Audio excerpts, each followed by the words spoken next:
बातमी आहे पुण्यामधून। कोथरूड प्रकरणातील 3 मुलींसह 5 जणांविरोधात पुणे पोलिसांनी बंड गार्डन पोलीस ठाण्यामध्ये सरकारी कामात अडथळा आणल्याचा गुन्हा दाखल केलेला आहे। कोथरूड पोलिसांनी 3 मुलींना मारहाण आणि जातीवाचक शब्दांमध्ये शिवीगाळ केल्याचा आरोप या मुलींनी केला होता। पोलिसांनी तपासाचा भाग म्हणून या मुलींना जातीवाचक प्रश्न विचारल्याचा आरोप केलाय। पुण्यातील पोलीस आयुक्तालयामध्ये कोथरूड पोलिसांविरोधात अॅट्रॉसिटीचा गुन्हा दाखल करा या मागणीसाठी मुलींनी आणि आमदार रोहित पवारांनी देखील आंदोलन केलं। मात्र या प्रकरणात आता मुलींवरच गुन्हा दाखल करण्यात आलाय। मंदार गोंचारी आपले प्रतिनिधी सध्या आपल्या सोबत आहेत। मंदार, या मुलींवरच आता गुन्हा दाखल केल्याचं समोर येतंय, नेमकं प्रकरण काय होतं?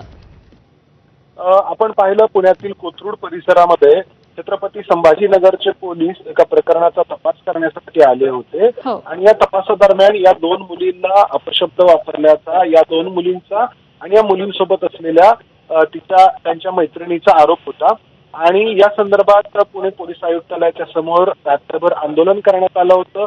या आंदोलनाला अंजली आंबेडकर असतील किंवा रोहित पवार असतील यांनी देखील पाठिंबा दिला होता। त्या ठिकाणी जाऊन या नेत्यांनी त्यांचा पाठिंबा दिला होता। मात्र आता या ज्या 2 मुली आहेत, त्यांची मैत्रीण आहेत आणि आणखी 2 व्यक्ती, अशा 5 जणांच्या विरोधात सरकारी कामात अडथळा आणल्याचा गुन्हा दाखल करण्यात आलेला आहे। पुण्यातील बंड गार्डन पोलीस ठाण्यामध्ये हा गुन्हा दाखल करण्यात आलेला आहे। पुढची कारवाई पोलीस काय करतात हे पाहावं। ठीक आहे।